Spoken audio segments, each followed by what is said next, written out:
Greetings viewers, today we're making mushroom spaghetti. It's quick, easy and super tasty. Let's start the recipe. I've taken a clean pan, adding about 2 tablespoons of oil. Bismillahirrahmanirrahim. Now adding 1 teaspoon of ginger garlic paste.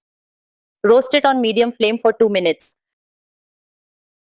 The paste is nicely roasted. Now we'll add some vegetables. 1 large capsicum, thinly sliced.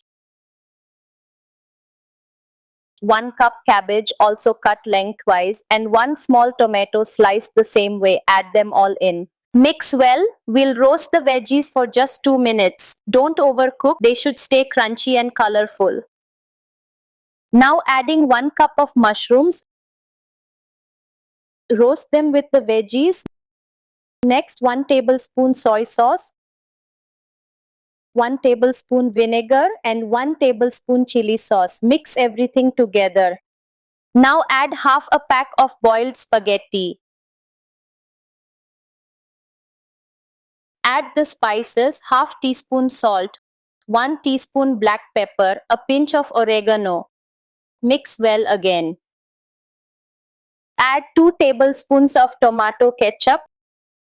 Mix it nicely. And that's it. Our mushroom spaghetti is ready. Let's serve it. Look at this. So delicious and full of flavor. Tell me in the comments how you like the recipe. I'll be back with a new one soon. Goodbye.